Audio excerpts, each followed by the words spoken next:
ತಮಿಳುನಾಡು ಪುದುಚೇರಿಯಲ್ಲಿ ಸಾವಿನ ಸಂಖ್ಯೆ ಕೂಡ ಜಾಸ್ತಿ ಆಗ್ತಾನೆ ಇದೆ ಕ್ಷಣ ಕಳೆದ ಹಾಗೆ. ಪುದುಚೇರಿಯಲ್ಲೂ ಮಳೆ ಸಾಕಷ್ಟು ಅವಾಂತರಕ್ಕೆ ಕಾರಣ ಆಗಿದೆ.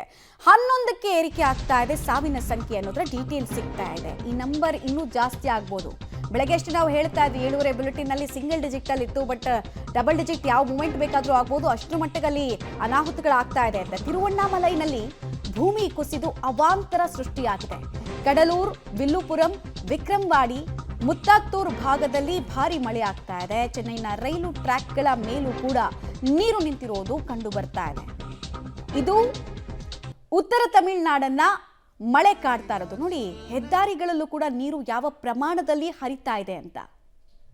ಹೆದ್ದಾರಿನಲ್ಲಿ ಅಷ್ಟರ ಮಟ್ಟಿಗೆ ನೀರಿದೆ. ಸಂಚಾರಕ್ಕೆ ಯೋಗ್ಯವಲ್ಲದ ರಸ್ತೆಯಾಗಿ ಅದು ಪರಿಣಮಿಸಿದೆ. ಆದರೂ ಕೆಲ ಹೆವಿ ವೆಹಿಕಲ್ಸ್ ಹೋಗ್ತಾ ಇದೆ. ಇನ್ನು ಕೆಲ ಕಡೆಗಳಲ್ಲಿ ಕಾರ್ ಮುಳುಗಿ ಹೋಗಿದೆ. ಕೇವಲ ಕಾರಿನ ಮೇಲ್ಭಾಗ ಮಾತ್ರ ಕಾಣಿಸ್ತಾ ಇದೆ. ನಗರ ಪ್ರದೇಶದಲ್ಲಿ ಎದೆ ಎತ್ತರಕ್ಕೆ ನೀರು ನಿಂತಿದೆ. ಕೇರಳ ಡಿಸಾಸ್ಟರ್ ನಿಮ್ಗೆ ನೆನಪಿರ್ಬೋದು. ಇತ್ತೀಚೆಗೆ ಆಯ್ತಲ್ಲ ವಯನಾಡು ಮತ್ತು ಆ ಭಾಗದಲ್ಲಿ ಮಳೆ, ಅದೆಲ್ಲವನ್ನ ನೆನಪಿಸುವಂತಿದೆ ತಮಿಳುನಾಡು ಭಾಗ. ಪ್ರತಿ ಡಿಸೆಂಬರ್ ಲಾಸ್ಟ್ ಒಂದು 6-7 ವರ್ಷದಿಂದ ಫಿಕ್ಸ್ ಆಗ್ಬಿಟ್ಟಿದ್ದಾರೆ ಅಲ್ಲಿನ ಜನ, ಡಿಸೆಂಬರ್ಲು ಒಂದು ಸೈಕ್ಲೋನ್ ಇರುತ್ತೆ ಅಂತ. ಆಮೇಲೆ ಇಷ್ಟರ ಮಟ್ಟಿಗೆ ಎಫೆಕ್ಟ್ ಮಾಡುತ್ತೆ ಅನ್ನೋ ಅಂದಾಜು ಮಾತ್ರ ಕೆಲ ಕಡೆಗಳಲ್ಲಿ ಕಡಿಮೆ ಆಗುತ್ತೆ. 15 ದಿನಗಳ ಹಿಂದೆ ಕೂಡ ಒಂದು ಸೈಕ್ಲೋನ್ ಎದ್ದಿತ್ತು, ಅದ್ರ ಬಗ್ಗೆ ಕೂಡ ಇಂಥದ್ದೇ ಎಕ್ಸ್ಪೆಕ್ಟೇಷನ್ ಇತ್ತು, ಬಟ್ ಅದು ಅಷ್ಟರ ಮಟ್ಟಿಗೆ ಎಫೆಕ್ಟ್ ಮಾಡಲಿಲ್ಲ. ಬಟ್ ಅದಾದ ನಂತರ ಈಗ ಬಂತಲ್ಲ ಫೆಂಗಲ್, ಇದು ನೋಡಿ ಅನಾಹುತಗಳ ಸರಣಿಯನ್ನೇ ಸೃಷ್ಟಿ ಮಾಡಿದೆ. ಸೇನೆ ಒಂದು ಕಡೆಗೆ SDRF, NDRF ತಂಡ ಅವಿರತವಾಗಿ ಶ್ರಮಿಸ್ತಾ ಇದೆ. ಸುರಕ್ಷಿತ ಸ್ಥಳಗಳಿಗೆ ಬೋಟ್ನ ಮೂಲಕ ಜನರನ್ನ ಶಿಫ್ಟ್ ಮಾಡ್ತಾ ಇದ್ದಾರೆ. ವಯೋವೃದ್ಧರು, ಪುಟ್ಟ ಮಕ್ಕಳು, ಹಸುಗೂಸು, 11 ದಿನದ ಹಸುಗೂಸನ್ನ ಕೂಡ ಅಲ್ಲಿ ಶಿಫ್ಟ್ ಮಾಡೋ ಕೆಲಸ ಆಗ್ತಾ ಇದೆ. ಮತ್ತೆ ಪ್ರವಾಹ ಒಂದು ಸವಾಲು. ಪ್ರವಾಹದ ನಂತರ ಇರುತ್ತಲ್ಲ ಸಾಂಕ್ರಾಮಿಕ ರೋಗದ ಭೀತಿ, ಅದಕ್ಕೂ ಅಲ್ಲಿನ ಸರ್ಕಾರ ಪ್ರಿಪೇರ್ ಆಗಬೇಕಾಗಿದೆ. ಪ್ರಿಪರೇಷನ್ಸ್ ಮಾಡ್ಕೊಂಡಿದ್ದೀವಿ ನಾವು ಅಂತ ಸ್ಟಾಲಿನ್ ಅವರ ಸರ್ಕಾರ ಹೇಳಿತ್ತು. ಬಟ್ ಎಷ್ಟು ಮಟ್ಟಿಗೆ ಅನ್ನೋದು ನಮಗೆ ಮುಂದೆ ಗೊತ್ತಾಗುತ್ತೆ. ಸಾಂಕ್ರಾಮಿಕ ರೋಗ ಹಬ್ಬೋ ಭೀತಿ ಇರುತ್ತೆ. ಈಗ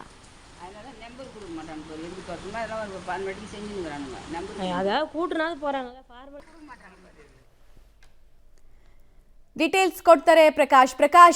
ತಮಿಳುನಾಡಿನ ಯಾವ ಭಾಗದಲ್ಲಿ ಅತ್ಯಂತ ಹೆಚ್ಚು ಸಮಸ್ಯೆಯನ್ನ ಆ ಭಾಗದ ಜನ ನೋಡ್ತಾ ಇದ್ದಾರೆ? ಅಲ್ಲಿ ತೆಗೆದುಕೊಂಡಿರುವಂತಹ ಪ್ರಿಕಾಷನರಿ ಮೆಜರ್ಸ್ ಏನಿದೆ, ಮತ್ತು ಇದೇ ರೀತಿಯಾದಂತಹ ವಾತಾವರಣ, ಮಳೆಯ ಸನ್ನಿವೇಶ ಇನ್ನೂ ಎಷ್ಟು ದಿನಗಳ ತನಕ ಮುಂದುವರಿಯುತ್ತೆ, ಮತ್ತು ಪ್ರವಾಹದ ನೀರನ್ನ ಹೊರಹಾಕೋ ನಿಟ್ಟಿನಲ್ಲಿ ಏನೆಲ್ಲ ಮೆಜರ್ಸ್ ಅನ್ನು ತೆಗೆದುಕೊಳ್ಳಲಾಗಿದೆ ಸರ್ಕಾರದ ವತಿಯಿಂದ? ತಮಿಳುನಾಡಿನ ಪುದುಚೇರಿ ಜೊತೆಗೆ ತಿರುವಣ್ಣಾಮಲೈ ಭಾಗದಲ್ಲಿ ಸಾಕಷ್ಟು ಹಾನಿ ಉಂಟಾಗಿದೆ. ಜೊತೆಗೆ ಮನೆಗಳು ಜಲಾವೃತ ಆಗಿದ್ದಾವೆ, ರಸ್ತೆ ಸಂಪರ್ಕವು ಕೂಡ ಕಡಿತ ಆಗಿದೆ. ಸೊ ಹೀಗಾಗಿ ಅಲ್ಲಿನ ಜನಜೀವನ ಅಸ್ತವ್ಯಸ್ತ ಆಗಿದೆ. ಈಗಾಗಲೇ ಸ್ಥಳೀಯ ಆಡಳಿತ ಸಿಬ್ಬಂದಿಗಳು ಕೂಡ ಅಲ್ಲೇ ಬೀಡು ಬಿಟ್ಟಿದ್ದಾರೆ. NDRF, SDRF ಸಿಬ್ಬಂದಿಗಳು ಕೂಡ ರಕ್ಷಣಾ ಕಾರ್ಯದಲ್ಲಿ ತೊಡಗಿದ್ದಾರೆ. ಆ ಎರಡೂ ಭಾಗದಲ್ಲಿ ಸಾಕಷ್ಟು ಅವಾಂತರಗಳಾಗಿದ್ದಾವೆ. ತಿರುವಣ್ಣಾಮಲೈ ಭಾಗದಲ್ಲಿ ಗುಡ್ಡ ಕುಸಿತ ಆಗಿ 5 ಮನೆಗಳ ಮೇಲೆ ಏನು ಬೃಹತ್ ಆಕಾರದ ಕಲ್ಲು ಬಂಡೆಗಳು ಕೂಡ ಉರುಳಿ ಬಿದ್ದಿದ್ವು. ಅಲ್ಲಿ 5 ಮನೆಗಳಿಗೆ ಹಾನಿಯಾಗಿದೆ. ಮನೆಯಲ್ಲಿದ್ದಂಥವರು ಕೂಡ ಅವಶೇಷಗಳಡಿ ಸಿಲುಕಿಕೊಂಡಿದ್ದಾರೆ. ಅವರ ರಕ್ಷಣಾ ಕಾರ್ಯ ಕೂಡ ಮುಂದುವರಿತಾ ಇದೆ. ಅದರ ಜೊತೆಗೆ ತಗ್ಗು ಪ್ರದೇಶಗಳು, ಜೊತೆಗೆ ಈ ಹಿಂದಿನ ಪ್ರವಾಹದಲ್ಲಿ ಯಾವುದೆಲ್ಲ ಪ್ರದೇಶಗಳಲ್ಲಿ ಹಾನಿ ಉಂಟಾಗಿತ್ತು ಅಗೇನ್ ಮತ್ತೆ ಆ ಪ್ರದೇಶಗಳಲ್ಲಿ ಕೂಡ ಇದೀಗ ಪ್ರವಾಹದ ಸ್ಥಿತಿ ನಿರ್ಮಾಣ ಆಗಿದೆ. ಅಲ್ಲಿ ಸಿಲುಕಿದಂಥವರನ್ನ ಇದೀಗ ಸುರಕ್ಷಿತ ಸ್ಥಳಗಳಿಗೆ ಶಿಫ್ಟ್ ಮಾಡುವಂತಹ ಕೆಲಸವನ್ನ ಕೂಡ ಸ್ಥಳೀಯ ಆಡಳಿತ ಮಾಡ್ತಾ ಇದೆ. ಅದರ ಜೊತೆಗೆ ಪ್ರಮುಖವಾಗಿ ಹೈವೇಗಳು ಕೂಡ ಸಂಪೂರ್ಣವಾಗಿ ಮುಳುಗಡೆ ಆಗಿದ್ದಾವೆ. ಒಂದಿಷ್ಟು ಕೆರೆಗಳು ಎಲ್ಲವೂ ಕೂಡ ತುಂಬಿ ಹೋಗಿದ್ದಾವೆ. ಕೆರೆಗಳು ತುಂಬಿ ರಸ್ತೆಗೆ ನೀರು ಅಪಾರ ಪ್ರಮಾಣದಲ್ಲಿ ಬಂದಿರುವಂತಹ ಪರಿಣಾಮವಾಗಿ ಹೈವೇಗಳೆಲ್ಲವೂ ಕೂಡ ಜಲಾವೃತ ಆಗಿದ್ದಾವೆ. ತುಂಬಿರುವಂತಹ ರಸ್ತೆಗಳಲ್ಲಿ ವೆಹಿಕಲ್ಸ್ಗಳು ಓಡಾಡೋದಕ್ಕೆ ಆಗೋದಿಲ್ಲ. ಅನಿವಾರ್ಯವಾಗಿ ನೀರಿನ ರಭಸಕ್ಕೆ ಒಂದಿಷ್ಟು ವೆಹಿಕಲ್ಸ್ಗಳು ಕೂಡ ಕೊಚ್ಚಿಕೊಂಡು ಹೋಗುವಂತಹ ಭಯಾನಕ ದೃಶ್ಯಗಳು ಕೂಡ ಒಂದಿಷ್ಟು ಪ್ರದೇಶಗಳೆಲ್ಲ ಆಗಿದೆ. ಅದರ ಜೊತೆಗೆ ಕೃಷ್ಣಗಿರಿ ಭಾಗದಲ್ಲಿ ಕೆರೆಯ ಕೋಡಿ ಹೊಡೆದಂತಹ ಪರಿಣಾಮವಾಗಿ ಕೆರೆ ನೀರು ಹೈವೇಗೆ ಕೂಡ ಬಂದಿತ್ತು. ಅದರ ಪರಿಣಾಮ ದೊಡ್ಡ ಪ್ರಮಾಣದಲ್ಲಿ ಹೈವೇಲಿ ನೀರು ನಿಂತುಕೊಳ್ತು, ರಭಸವಾಗಿ ಹರಿತಾ ಇತ್ತು.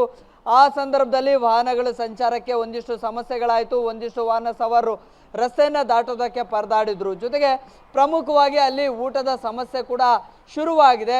ಊಟಕ್ಕಾಗಿ ಅಲ್ಲಿನ ಜನ ಪರಿತಪಿಸ್ತಾ ಇದ್ದಾರೆ. ಊಟ ಕೂಡ ಸಿಗ್ತಾ ಇಲ್ಲ. ಜೊತೆಗೆ ವಿದ್ಯುತ್ ಸಂಪರ್ಕವು ಕೂಡ ಕಡಿತ ಆಗಿದೆ. ಸೊ ಹೀಗಾಗಿ ಅಲ್ಲಿನ ಒಂದಿಷ್ಟು ಸ್ವಯಂ ಸೇವಕರ ತಂಡಗಳು ಕೂಡ ಊಟವನ್ನ ಕೊಡುವಂತಹ ಪ್ರಯತ್ನವನ್ನ ಮಾಡ್ತಾ ಇದ್ದಾವೆ. ಜೊತೆಗೆ ಮನೆಗಳಲ್ಲೇ ಸಿಲುಕಿದಂತಹ ವಯಸ್ಸಾಗಿರುವಂತಹ ವೃದ್ಧರಾಗಿರ್ಬೋದು, ಸಣ್ಣ ಪುಟ್ಟ ಮಕ್ಕಳನ್ನ ಈಗ ಸುರಕ್ಷಿತ ಸ್ಥಳಕ್ಕೆ ಸ್ಥಳಾಂತರ ಮಾಡುವಂತಹ ಕೆಲಸಗಳು ಕೂಡ ಆಗ್ತಾ ಇದೆ. ಅದರ ಜೊತೆಗೆ ಸ್ಥಳೀಯ ಅಲ್ಲಿ ಜಿಲ್ಲಾ ಆಸ್ಪತ್ರೆಗಳು, ತಾಲೂಕು ಹಾಸ್ಪಿಟಲ್ಗಳಲ್ಲಿ ಕೂಡ ಒಂದಿಷ್ಟು ಚಿಕಿತ್ಸೆಯನ್ನು ಆರೋಗ್ಯದಲ್ಲಿ ಯಾರಿಗೆಲ್ಲ ಸಮಸ್ಯೆಗಳಾಗ್ತಾ ಇದೆ ಅವರಿಗೆ ಆರೋಗ್ಯದ ಸಮಸ್ಯೆಗಳಿಗೆ ಒಂದಿಷ್ಟು ಚಿಕಿತ್ಸೆಯನ್ನು ಕೊಡುವಂಥ ಕೆಲಸಗಳು ಕೂಡ ಆಗ್ತಾ ಇದ್ದಾವೆ. ಜೊತೆಗೆ ಸಮುದಾಯ ಕೇಂದ್ರಗಳು, ಜೊತೆಗೆ ಸರ್ಕಾರದ ಒಂದಿಷ್ಟು ಕಟ್ಟಡಗಳಲ್ಲಿ ಆಶ್ರಯಗಳನ್ನು ಕೊಡುವಂತಹ ವ್ಯವಸ್ಥೆಗಳನ್ನು ಸ್ಥಳೀಯ ಆಡಳಿತ ಕೂಡ ಮಾಡ್ತಾ ಇದೆ. ಈಗಾಗಲೇ ತಮಿಳುನಾಡಿನ CM ಸ್ಟಾಲಿನ್ ಅವರು ಕೂಡ ಆಯಾ ಜಿಲ್ಲೆಗಳ ಜಿಲ್ಲಾಧಿಕಾರಿಗಳಿಗೆ ಸೂಚನೆಯನ್ನು ಕೊಟ್ಟಿದ್ದಾರೆ. ಯಾವುದೇ ಕಾರಣಕ್ಕೂ ಕೂಡ ಪ್ರಾಣಹಾನಿ ಆಗಬಾರ್ದು ಅನ್ನುವಂಥ ಸೂಚನೆಯನ್ನು ಕೊಟ್ಟಿದ್ದಾರೆ. ಅದರಂತೆ ಎಲ್ಲ ಅಧಿಕಾರಿಗಳು ಕೂಡ ಅಲರ್ಟ್ ಆಗಿದ್ದಾರೆ. ಸ್ಥಳಾಂತರ ಮಾಡುವಂಥ ಕೆಲಸ ಕೂಡ ಆಗ್ತಾ ಇದೆ.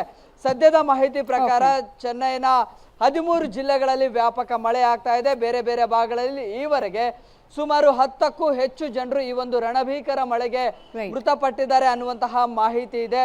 ಅವರ ಎಲ್ಲ ವಿವರಗಳನ್ನು ಕೂಡ ಇದೀಗ ಆಯಾ ಜಿಲ್ಲಾಡಳಿತದಿಂದ ಕಲೆ ಹಾಕುವಂತಹ ಪ್ರಯತ್ನಗಳು ಕೂಡ ಆಗ್ತಾ ಇದೆ. ಇನ್ನು ಕೂಡ 3-4 ದಿನಗಳ ಕಾಲ ಚೆನ್ನೈನ ಬೇರೆ ಬೇರೆ ಪ್ರದೇಶಗಳಲ್ಲಿ ಕೂಡ ಭಾರಿ ಮಳೆ ಆಗುವಂತಹ ಸಾಧ್ಯತೆ ಇದೆ ಅಂತೇಳಿ ಭಾರತೀಯ ಹವಾಮಾನ ಇಲಾಖೆ ಮುನ್ಸೂಚನೆಯನ್ನು ಕೊಟ್ಟಿದೆ. ಸೊ ಹೀಗಾಗಿ ಆತಂಕ ಕೂಡ ಹೆಚ್ಚಾಗಿದೆ. ಮಮತಾ.